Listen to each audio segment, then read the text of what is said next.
The Sound Off Podcast. The podcast about broadcast with Matt Kundle. Starts now. Tom Bedell is the afternoon drive host at the legendary Q104 in Halifax. The station is in my top 10 rock radio listens in North America. And many of the same names I listened to back in the 90s are still making great radio on and off the air at Q104. Anna Z, Adam Marriott, Neil Spence, Anthony McNutt, Ken Geddes, and others all have radio running through their veins. The Maritimes is a part of the planet I'm very fond of. I worked there for 5 years, still have lots of friends there, did my university there, and got my start in radio there as well. I remember listening to Tom doing some late night shifts back in the early 90s, and he's been doing Q104 afternoons since 1998. You're listening to Tom Bedell. This might be our man. The 5 o'clock traffic jam on Q104. Tom Bedell joins me from his home studio in Halifax. Hey, do you remember the last time we saw each other? I do. It was the first and last time I think we saw each other. I remember I was just talking to my wife a second ago about this, and we're dropping our daughter off at university, and I remember coming out of the residence after taking in a load of furniture, and so, geez, the Kundle kid goes here. The Kundle kid is going to the same university. And at that very second, I look up and say, that's Matt. That's Matt Kundle over there. And that was 4 or some years ago, I think. Yeah, I believe it was Campbell Hall at Mount Allison University. That's right. Yeah, my daughter's running the place up there now too, I think. So I think they're actually paying back some of her tuition, which is kind of nice. So time flies. Yeah, my son's upstairs on the couch. Oh, great. Just great. How'd that 4 years go? Yeah, that was something, wasn't it? That was I just can't imagine. My daughter's older than me now. I don't know how that happened, but that's but here we are. Yeah, time flies. It's like, didn't we just drop you off last week, and the next thing you know, they're done. Why'd you ever get into this radio thing in the first place? I think the whole seed was planted probably when I was 9 or 10 years old. Grade 6 class, for some reason, we had a debate team. We had a bunch of really smart kids, and then we had me. And my voice was the first one to change. So everybody else, they all sounded like 9, 10-year-old kids. And I suddenly one morning sounded like Lauren Green. And it hasn't changed one bit since, I should probably point out. But for some reason, just speaking in front of people, it seemed like that really kind of made me stand out a little bit. And I was always really good at speaking in class. I was always good at reading out loud. And I was a big sports guy too, still am. And so that gave me kind of I think a bit of a head start in pronouncing like weird names and weird place names and things like that. So I always looked forward to being able to read out loud in front of people. And mom and dad would drag me to church, and eventually I'd get up and they'd have kids get up and read some stuff. And I would read something one morning, and I don't remember what it was. I don't even think I knew at the time, but just see people just kind of sit up and look, and people kind of who were starting to doze off would, start to pay attention. I thought this might actually be something. And my dad always had a really, really deep voice, a really good resonant kind of voice, and a weird sense of humor. So I think he really, really encouraged that. And I think you kind of trace it back to that a long time ago. Pretty similar to a lot of folks, I would imagine. Was there radio in the house? Yeah, there was. I grew up in St. John, New Brunswick, and our local station was CFBC in St. John. And this is back in the days of AM radio, and you had guys like Donnie Robertson and Mark Lee and Lee Beach, Tom Young, who did the talk show every day. And these guys were absolute gods in St. John. And I suppose every market like that, every medium, every large market back in the 70s and 80s, radio had the same sort of prestige. And yeah, we would listen to CFBC, and I would eventually, my dad just kind of said, you should probably just call up Donnie Robertson one morning and just see, if he can give you a tour of the station or something like that. And I didn't really think much of it until I got into probably grade 12. And I think it was grade 11. And my English teacher, she was married to the news director at CFBC, and said, well, you should probably just go in and talk to him and just kind of, start thinking about a career, and he might be able to help you out. And Brian McLean was his name. And I went in, and I remember waiting for him 6 or 7 o'clock at night, he was just going to give me a little quick tour. And for some reason, I think there was an announcers meeting or some all staff meeting, and every single announcer was there. So the Donnie Robertson and then the Tom Young and Mark Lee and all these guys whose voices I just recognized, who were always in our house, and they were standing around talking. And the one thing that I remember most about that was just hearing the profanity of these radio announcers, these pillars of the community, and hearing the swear words and the combinations of swear words that I'd never heard before. And as soon as I heard that, I think this is it for me. I think this is where I truly belong. The radio station at the time actually had its own broadcasting school. Mark Lee, who ran the station, he ran a broadcasting school out of just kind of a freelance thing. And they would get, 20 or 30 saps every year to come in one night a week and read some copy and just learn the basics. And at the end of it, somebody would get a job. The chorus would end right around vacation season when that first started. So they would need people to come in and do the all-night show and stuff like that. It was a source of cheap labor, but it also got your foot in the door. Your diploma was a job, basically. And that's how I started when I was going to university, and I realized that really wasn't going anywhere. And I should probably give this a shot. And 6 or 7 months later, I've got a job, and then 6 months after that, I've got a full-time job. And say goodbye to university at that point. And I was, on my way on the road to ruin. So yeah, it started pretty early. What university did you skip out of? University of New Brunswick in St. John, which has really evolved into a fine institution. At the time, it just seemed like high school with ashtrays. It didn't really seem like it was all the same preppy kids that I would see at high school and all the different high schools from around town. So the University of New Brunswick. And that fall, when I first got the full-time job, I think the same day I got the re-enrollment papers for the next term. And I just said, that's one of these crossroads moments. And I just said, no, I think I'm doing what I want to do right now. And I don't think I'd rather do something than actually learn about it. I'd rather kind of be thrown in. And I certainly was thrown in. And it was just a tremendous education to get in on the ground level like that. It's laundry day here at my house, which is why I put on the Acadia Axeman. Oh, that's shirt. right. You're a Valley guy too. You spent some time in the Valley as well, didn't you? Yeah. Well, where was your first radio station? Well, it was my hometown station, CFBC, and I was there for a couple of years, overnights and swing.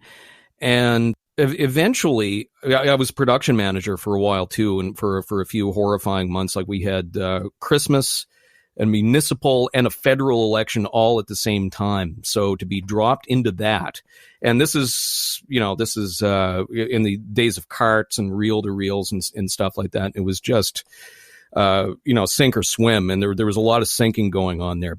87 to late 89. And then I remember talking to all the old announcers, and they'd all worked in a million different stations, and they'd all seen so many different things. And I just thought, I could stay here for the rest of my life probably, but it'd be good to get to a smaller market and to experience some of that.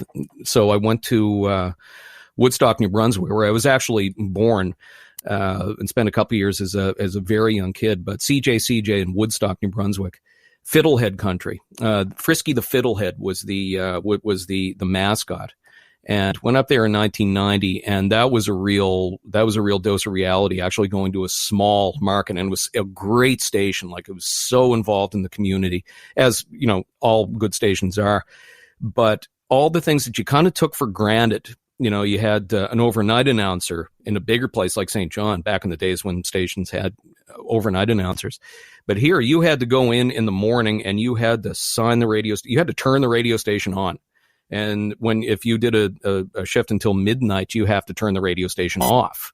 So all those things that you have to set up your own remotes in your own car, my Volkswagen Rabbit, you lug all the equipment out to the church services and up the, 40, 50 miles away to the grocery store openings, and just every facet of radio. I was the afternoon guy. I was the weekend morning guy. I was the sports director. It was absolutely incredible how you'd have to fill so many different roles. And so that would have been, early a few months in 1990. And I thought I could have stayed there forever too, but then I heard of a job in Halifax that had come up, and I'd always wanted to be in Halifax. First time I came and listened to Q104 as, a guy who was working at a CHR station playing Whitney Houston and, Michael Jackson and New Kids on the Block, and they come to the radio station where you actually hear Iron Maiden and Judas Priest and stuff like that in stereo, and to hear the attitude that Q104 had and the connection that they had with artists and stuff. It was just, as soon as I heard that, that's where I wanted to be. So eventually I got to Halifax in 1990, bounced around a little bit and like that. You wound up on Q104, did you? Was it late at night and it was Queen Square over in Dartmouth? Yeah, that was such a great spot. Yeah, Queen Square, right up at the top of I had interviewed for a job there a bit earlier, a couple of years earlier, and I saw the place. So you go up the stairway to heaven, up to the top floor, and looking out over the harbor, and 20 floors up. It was unbelievable, and I thought, I've got to come back here. But eventually, bounced around a little bit. CHNS, the CFDR was actually in the same building, but bounced around a little bit before. It was 1991. I think I first cracked the mic on Q104. That was my first time actually being on an FM station too, which was really to hear yourself in crystal clear FM like that is really a trip. The first time you hear it. I had a story from a guy, I think the name was James Monroe, who was doing all nights on CFDR. And he forgot to turn down the radio station at midnight because it was on 680, which I think is a clear channel, and they didn't turn it down. And they were covering up a station in Florida. Well, 680, yeah, there'd probably be a station in Boston coming up there. WRKO, I think, was probably. Oh my God, yeah, I think he was there before my time. I recognize that name though. But that was an incredible place. I mean, I'm just talking about that today. We had some pretty big winds here in Halifax today, and you get up there in the top of the building, and it's all glass, like enclosed in plexiglass. When a big storm starts blowing, those windows are rattling. You think the whole thing's just gonna fly right off into the harbor. But such an incredible spot, being up that high. When you say incredible winds, are you referring to the ratings? Oh, winds, WINDS. Yeah, we were a few years away from that. I think we were. It was still kind of emerging. I think it was. It was about into the mid '90s. I think when the ratings still really started to take off, as they say. But yeah, so that would have been the early to mid 1990s. Great atmosphere, great folks, great. Some great stories. I mean, brother Jake, that's where he first started back. He was OG back in '83 when the station first signed on there. Yeah. I remember the major struggle for me was being 9 floors up at Kroll Tower at Acadia University, but still needing to put a metal antenna out the window so I could get the station to just sort of creep in over top of the valley. Yeah. Yeah, you got everything up there in the valley too, though. I know when I worked up there for a couple of years, and yeah, you get everything. You get all the New Brunswick stations, you get all the Nova Scotia stations, and it was just such a hub. Probably get some PEI stations flying in there too late at night. Yeah, that was 720 CHTN, I think. Thank you. Yeah. Well, you mentioned about your time up in the valley. I think you were up there around 92, 93, maybe? I was up there later than that. I was up there, back, I was at Q, and then automation came in. Like, we were one of the first stations that I remember automating. I remember a program director at the time. I remember seeing the news release come in that the talk mandate, the talk regulations had been eliminated on FM stations. And I said to my program director, well, that's it for us then. So you can't replace announcers, he said. I smash cut to it like a month later, and they laid everybody off. So that would have been 93. And I kind of hung on there for a little bit, until I went to the Valley in 96, like 96 to 98. And, I probably could have, I was down to part-time at Q at that point, and I probably could have stayed there. But I really wanted to get a full-time gig somewhere, and it was a chance to get into a little bit of programming. So I went up and met with Mike Mitchell. Mike's still there, I think. And I had actually been to AVR a few years earlier, like around 93, when BJ Burke had left. Like BJ Burke was there and he left. I think he went to Fredericton or Newfoundland and he was bouncing around a bit. And I met with Dave Bannerman. And the first thing, I was sitting down and talking to Dave in the radio station, I thought I would be replacing Howard Stern, just how much, how he enjoyed BJ Burke and just the kind of footsteps that you'd have to fill. And I thought, I can't do this. But I eventually made it up there.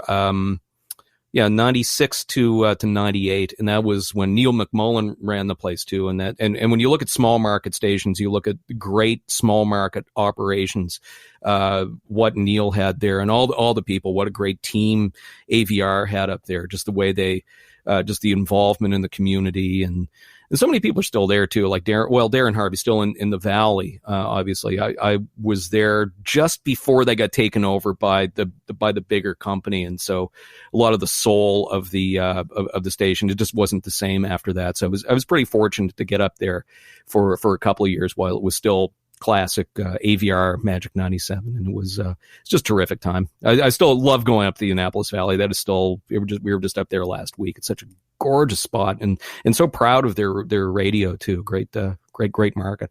Yeah, I think back to my departure in 92 sort of triggered for BJ Burke to come in and start to do a little bit of work in the Valley. And I think he went there for close to a year before moving on. Of course, he did very well here in Winnipeg, teaming up with Hal Anderson and doing a whole bunch of stuff, here, and then going back to Halifax.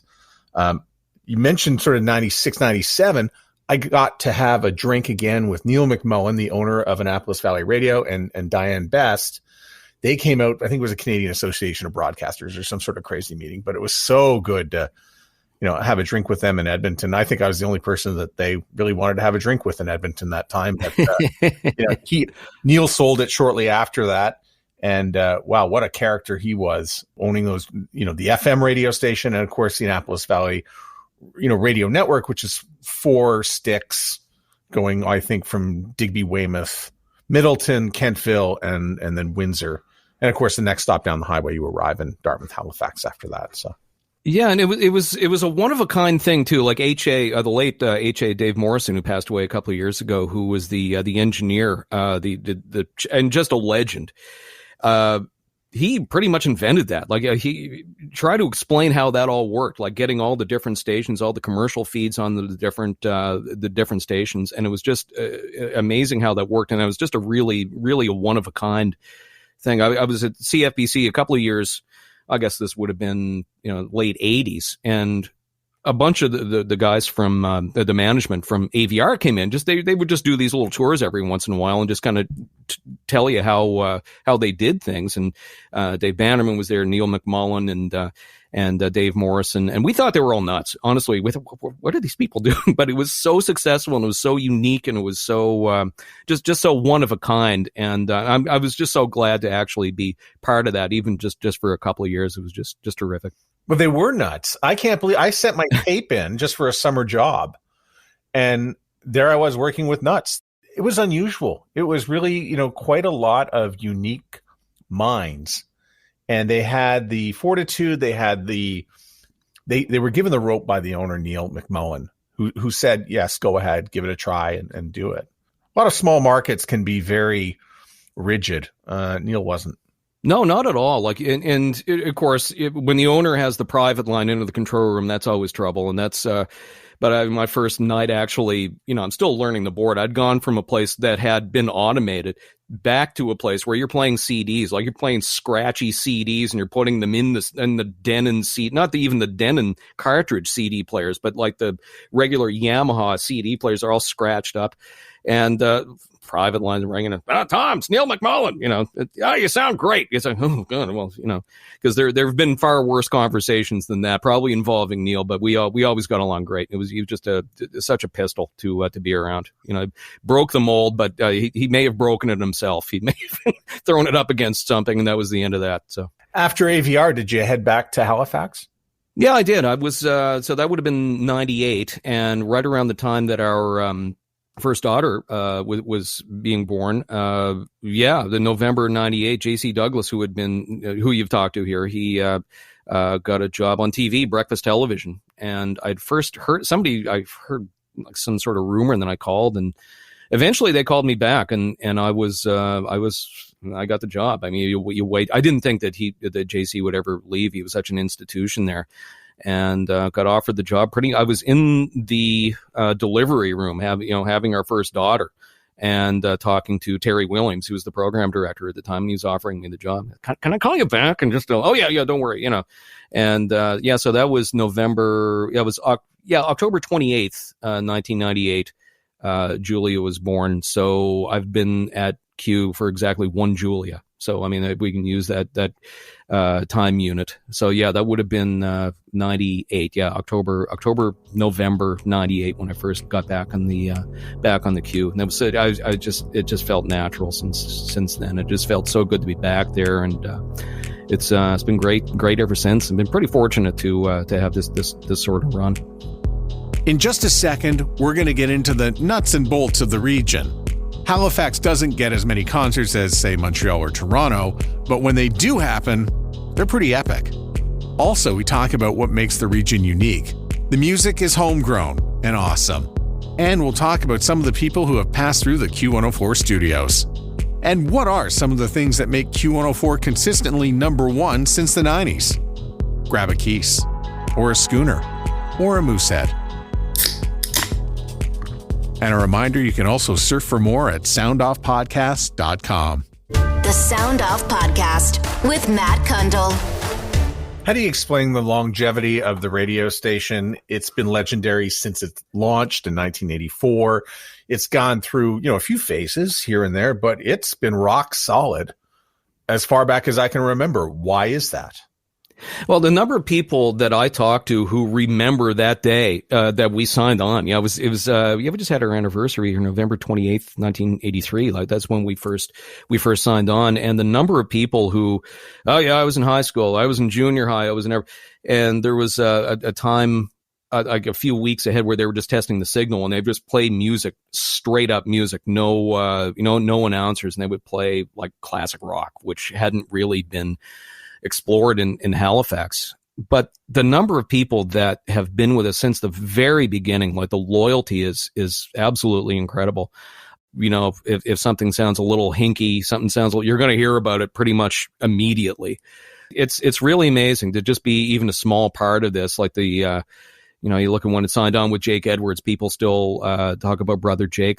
People still remember the traffic reports. They still remember Billy Bob. They remember the characters that were there in the early days, that have been there, in 1983. They remember all that stuff. The loyalty is just absolutely incredible, and something that you certainly would never ever want to take for granted. You could say that the same thing about heritage rock stations like Shome, City, and Q107 and places like that. Like it's a really good loyal audience if you do it right.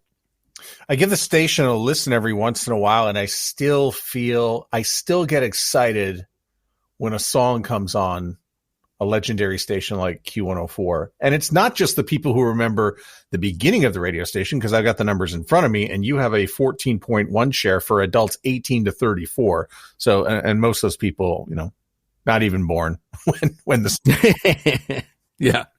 Yeah, it's amazing. Like Rock and Roll by Led Zeppelin. That's the song that we signed on with. And like every time I just hear that, every time I hear that coming on, I just know that and I'll talk to people too. I remember the first song you guys played, Rock and Roll by Led Zeppelin. Yeah. And, so yeah, those people have been with us since the very beginning like that. And it's, a lot of those bands have come through eventually. Well, we had the Rolling Stones in Halifax, which was a really big deal a few years ago.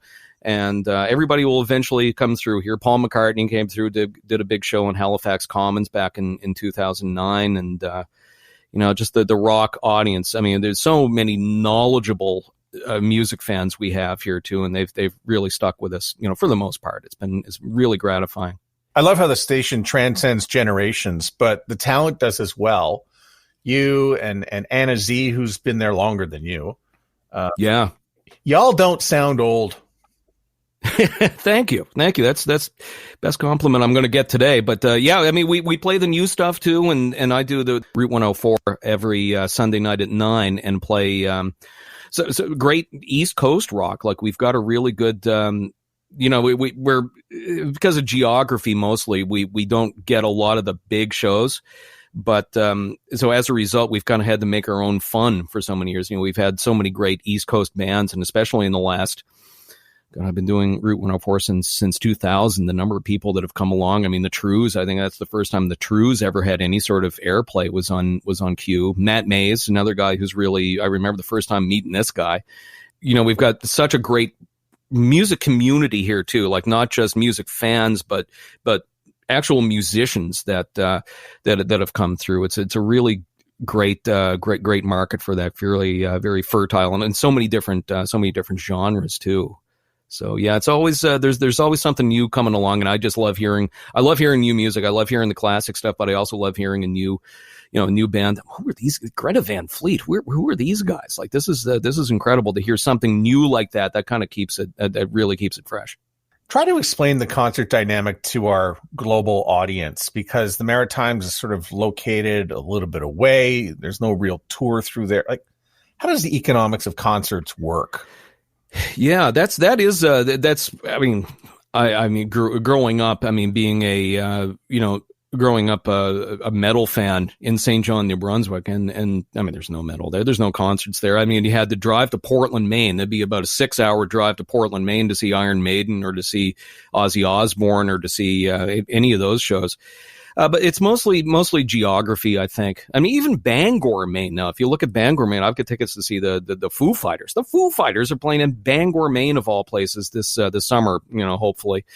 It costs a lot of money and it costs a lot of time for bands to come out here. We did have a pretty good rush there, probably about 2009, 2010, when AC/DC came to Magnetic Hill and Moncton. We had a couple of years there where it was pretty good. I mentioned the Stones and Paul McCartney and shows like that happened. But there was a fair amount of government money that went into stuff, and it caused a bit of a scandal here in Halifax. But it costs a lot of money, and it takes a lot of time for bands to actually come out here. And if you're going to throw in Newfoundland, that's another animal entirely. But it's just economics. That's what it all. The answer to all your questions is money. So you mentioned sports earlier on.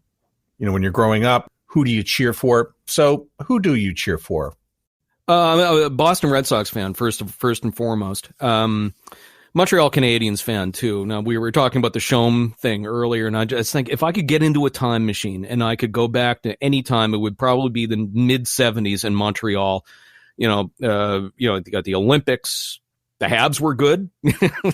And, you had such great radio on Chaume and places like that. But, I'm a Montreal Canadiens fan. We've got some great sports here, too. Like, we've got our own soccer team now, the Halifax Wanderers. They play some big outdoor games and get 6,000 or 7,000 people on a summer day, and it's really great. But, I live and die by the Red Sox. It's been a good few years since 2004, but a lot of heartbreak. And when I was growing up, at 75 and 78, when they lost spectacularly in 1986, and which I think has kind of actually colored my psyche over the years too. When you think you may have something, when you think you may actually have something in the bag, it can be taken from you at a second's notice. When you think you've got it all wrapped up, so that's something that kind of stays with you. Tom, I'm a Buffalo Bills fan. You don't need to explain anything. Ooh, yeah. Wide right. I think it's important to mention that, because I remember being on the air and people were saying people would get pissed off hearing, what's that guy, Fergie, whoever it was, who was talking about the Jays the whole time and playing Blue Jays games when there was like Red Sox fans all over the place. Halifax and the Maritimes has this affinity with Maine and New Hampshire and Boston and the teams. And the biggest major city to Halifax is Boston. Yeah, that's right too. You got Montreal, which I suppose would be pretty close, but when I was growing up, we would get the two stations from Bangor, and they'd always have Red Sox games on Saturday afternoon, and you'd always have Dick Stacy's Country Jamboree late at night. You'd always have that, and Eddie Driscoll, doing the Great Money movie and things like that. And everybody, remembers that stuff from the 70s and 80s. And yeah, like a lot of those Boston, and we still send the Christmas tree down to Boston every year too. That just went a few weeks ago. since the Halifax explosion, there's just been this great, camaraderie between the two cities. So yeah, there is a real affinity there with New England and Maine and places like that. It was just great. If rock royalty does come to Halifax, they're going to wind up being interviewed most likely on your show. So you've had some incredible people come through your studio just for fun, shenanigans, and whatnot. So most memorable interview. Oh, yeah. Well, Alice Cooper, I don't know if you've talked to Alice Cooper before, but Alice, he is fantastic. Like, he is it's amazing that he survived all those years. And I remember talking to him and he said, well, yeah, I used to be addicted to drugs and alcohol and everything, but golf has replaced that. And that's his addiction now. So he's always terrific. Steve Vanzant, little Steven Vanzant, Miami Steve, whatever incarnation he's going with. I've talked to him a few times. Anytime there's a Springsteen show, I'll I'll get backstage and talk to him. I've interviewed him a few times over the years, and just an encyclopedia on soul music, on rock music. And I do remember going to see Bruce when he was Bruce in the E Street Band. They played at Magnetic Hill, beautiful Saturday afternoon in Moncton, and brought a few people from the radio station back and some contest winners. And we're talking with Steve, and he's answering questions. And J.C. Douglas asked him a Anne Murray question. Springsteen opened for Anne Murray back in the 70s, and asked him about that. And he's telling a story, and his guy comes in. He said, yeah, Steve, they're waiting for you. Bruce is waiting for you. He's still signing some. Yeah, he can wait. Still stays a couple more minutes, sign some more autographs, and it was, and then hit the road. So he's terrific. Like, he's just, there's so many different things you can talk to him about. You've got, Springsteen, you've got the Sopranos you could talk about. It's just incredible. Well, I did actually get a chance backstage in Montreal to have a conversation. And by the way, both Alice Cooper and Stevie Vanzant, I believe, have had radio shows on Q104 at one point or another. Is that possible? Yeah. Alice is still there. Alice still does our Saturday night thing. We used to run Little Steven's Underground Garage. And just terrific broadcasters too. And Kim Mitchell, that's another guy that we didn't actually run his show, but he's got ton of stories as well. So it's always great when you run into people like that. Rick Emmett was one of the first guys I talked to one of the first interviews I did, and I thought he was absolutely terrific. He didn't suffer fools gladly, I don't think, but he was always great to talk to. When I spoke to Stevie Vanzant backstage in Montreal, I asked him about being on The Sopranos and also playing in the E Street Band, and then he looks at me and says, "Isn't that great? How lucky am I? The two greatest things to come out of New Jersey, and I got to be part of both of them." You have the greatest job in the world. He said, "I got the greatest 3 jobs in the world." Yeah. Yeah, I'm reading his book now too, which is great. Yeah, I'm actually rewatching The Sopranos right now. Yeah, I keep meaning to do that. I'll fall into these rabbit holes every once in a while when I think of a great scene, and I'll type it into YouTube, and then of course it'll bring up like 10 or 15 other Sopranos scenes that are like 2 or 3 minutes, and so I can go down a rabbit hole there for 2 or 3 hours. But I have to go back and watch the whole thing again. We when the COVID first started here, first thing we binged was Breaking Bad. We watched Breaking Bad start to finish, and my God, that was good. That was so good. And Netflix doesn't give you a chance to opt out. I mean, when the episode finishes, like the next one starts up in like 5 seconds. You're in, whether you like it or not. So that contributed. Best concert in Metro Halifax that you have seen that has been indoors. Oh, indoors. I'd have to say Pearl Jam. Pearl Jam played here, I think in 2005. And Bobby Mack, our morning guy, he and I went. Pretty decent seats. And I wasn't the hugest Pearl Jam fan, but they played for about an hour, I think. And it was terrific. And talking to some real hardcore Pearl Jam fans, they said that the set list was unbelievable. Played for about an hour, and then it was about an hour and a half of encores after that. And Slater Kinney were the opening act. They came out, they sang Neil Young, "Rockin' in the Free World," and we still run clips from that show. Like, they record all their shows and you can buy them. So we spent $10 and we bought the show. We'll still play live tracks from that on the anniversary of the show every once in a while. And, somebody get me a Keith's, he said, Eddie Vedder said. And that was just a great night. Prince was here not that long after that, I don't think. And that was great too, just to see Prince and the full band and everything. And it was great. So we will get, it's been a while since we've had a real banger, but I think we're due for one here soon. But yeah, Pearl Jam I'd put right at the top of the list. And I wanted to make sure that I said indoor because what's coming next is what is the best outdoor concert that you got to see? Because you mentioned a whole bunch of them already, but what's your most memorable? Well, in Halifax, I'd have to say Paul McCartney when he was here a few years ago. It was 2009 on Halifax Common, and right in the middle of the city. And it was a beautiful summer night, and he played all the solo stuff, all the Beatles stuff, and all the. It was just glorious. It was broadcast on TV. I got a DVD of it. And I think, this is Halifax. I can't believe we're actually looking at Halifax now. It was just such an incredible shining moment to hear all those old Beatles songs. Joel Plaskett, or our friend Joel Plaskett, was the opening act too, and he was great. It was a huge thrill for him, but I don't think he can do a whole lot better. The Stones played a little bit earlier, I think a couple of years earlier, but it rained, and that was the Stones, Alice Cooper, Sloan, and Kanye West, because why not? So it was rain, and a bunch of us from the station, we actually got to meet the Stones before the show, and that was I don't know if you've met the Stones before, but it's pretty quick. It's pretty quick. Maybe the whole experience was maybe about 3 minutes tops. They come in, handshake, picture, other side of the room, handshake, picture. All right, hit the road. And it's we just met the Stones. What, incredible. But no, they were great too, but I think the elements kind of held it back, but it was still a pretty memorable night. I had a Van Halen experience just like that, but I also wanted to mention you've met Kiss as well, haven't you? Yeah, met them. They've been here a couple of times. They played another one of those big outdoor shows, and I think the weekend after Paul McCartney was here, but it rained too, and that's you never know with the Maritimes how it's going to be. But yeah, Kiss that was pretty quick, but they said hi to a lot of people, and they were pretty they were pretty cool about the whole thing. There's a number of markets across North America that they'll tell you weather matters, and truthfully, only a few really matter. But I'm going to put Halifax on the list and say weather matters in Halifax.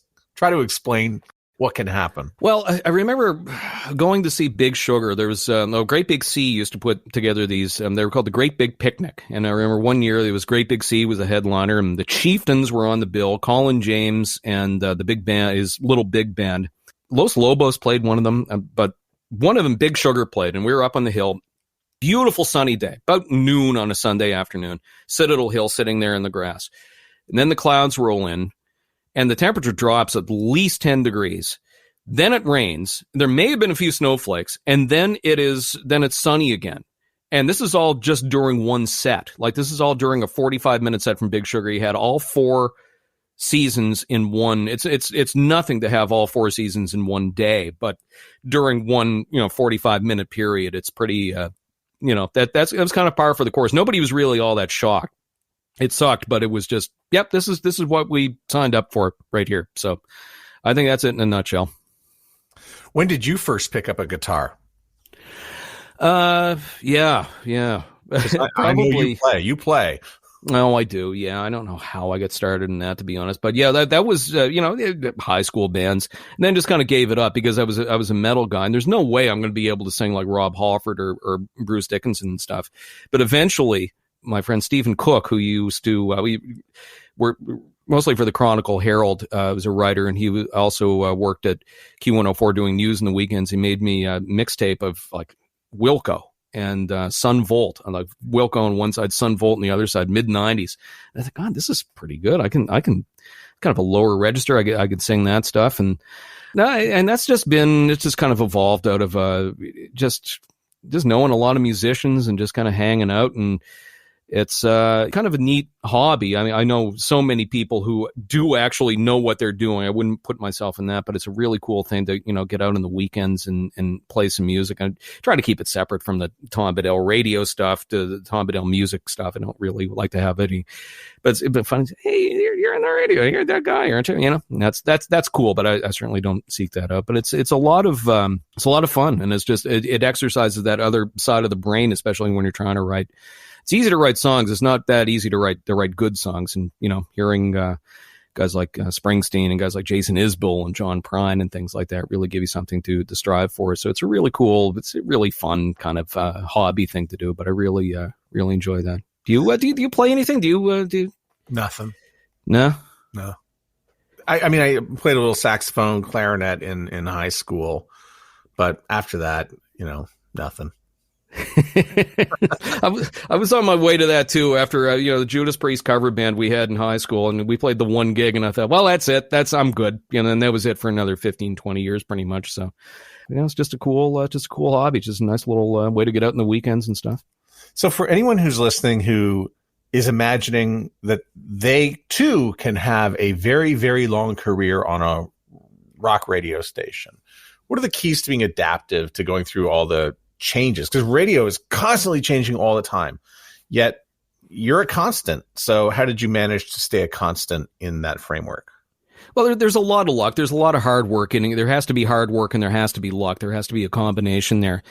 But I was just thinking about this. Like, I forget who said this, but success is a wheel. Like, if you have success and then you don't have success for a while, stay on the ride because it'll come back to you. If you hang in there, it'll all come back to you. Like, I look through the early part of my career, there was a lot of uncertainty. Like, there was a lot of, like I mentioned, the automation stuff earlier, and there wasn't a day goes by that I don't think, could I do something else? Could I just get out of this? And no, I can't. I can't think of anything else I'd rather be doing. Just hang in there. And so you just you do have to adapt. I mean, there's not one industry anywhere on the planet that hasn't been affected by technology to some degree. And radio is certainly one of those. I mean, they've been trying to kill radio for years. I mean, when TV first came in, well, that's going to be it for radio. No, it's still there. Podcasting, same sort of thing. Radio, like live, local radio, like actual personalities, actual people, that's always going to be there. And yeah, adapting to different types of technology, like a lot of the technology we use now, to record calls and to monitor traffic and things like that. This stuff didn't exist a few years ago, and just being open to just being open to those new technological changes. I think that's really just keeping an open mind is really the best thing. I've known a few people over the years who just didn't really want to adapt to any of the new things, and it did pass them by eventually. So just being open to new things is really the biggest. Is Halifax the most competitive market in the country? Because I count 12 commercial radio stations, and I'll count it again actually, but I count 12. It's changed since you first looked at it. Yeah. Well, that's a lot for. That is. Oh my God. And what's the population of Halifax, Dartmouth? We have 400 or 500. I think we're close to 1 million now in the province. So I think we maybe like about 700 or so thousand. It's really been booming over the last few years. The condos that are just being thrown up everywhere, like on every block, it seems. But it's always been a really competitive market. It's always been a really and there are new stations. I try to keep up. In the different announcers and going through the different things. But it is massively. It's always been very competitive. Biggest market east of Montreal. Yeah, it's always been really competitive. And the radio wars have always been they've always been simmering.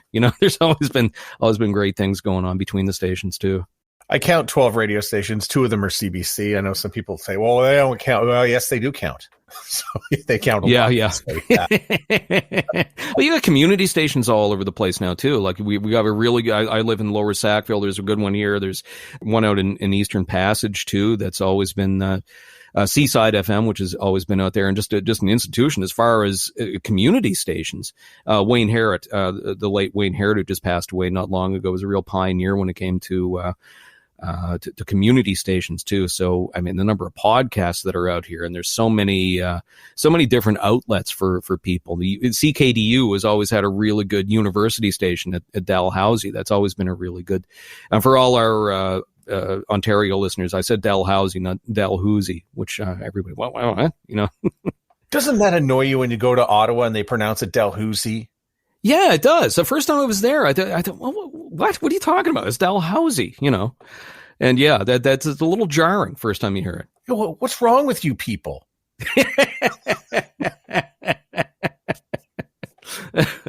Which a lot of people have said about Ottawa, I'm sure, but Yeah. Pronunciations are interesting because I know, like, first time you get to the Maritimes and you have to say Shubenacadie. That's not Muscadabit. That's Thank a good one. I mean, even the ones you think that are easy. And a quick Neil McMullen story here, because there's a little town on the way up to the valley called Avonport. Well, this guy right here said Avonport one night, and Neil called up and said, Matt, your phones are blinking. You got a lot of calls that you're going to have to answer. But just to let you know, it's Avonport, not Avonport. Falmouth and Falmouth. That's another one too. Like I said, Falmouth first night I was on the air, right next to Avonport, and I said Falmouth. No, it's Falmouth. What? No, it's whatever. Yeah. But yeah, that's always fun. And the nice thing is somebody is always going to correct you. Oh yeah, that's always the immediacy of radio is always really. I found that with AVR. If you said something like immediately, the power would be knocked out at the transmitter, and the transmitter would go up, and the no signal within 5 seconds. I mean, yeah, you're off the air. Thank you very much. That's really helpful. Tom, thanks so much for being on the podcast. It's great to finally get you on, and I've been planning to do this for about 4 or 5 years now. Yeah, thanks, man. It's a real honor. I'm a big fan of the show here, and thanks for thinking of me, man. It's great. The Sound Off podcast is written and hosted by Matt Kundle, produced by Evan Serminski, social media by Courtney Krebsbach. Another great creation from the Sound Off Media Company. Imaging courtesy Core Image Studios. There's always more at Sound Off Podcast.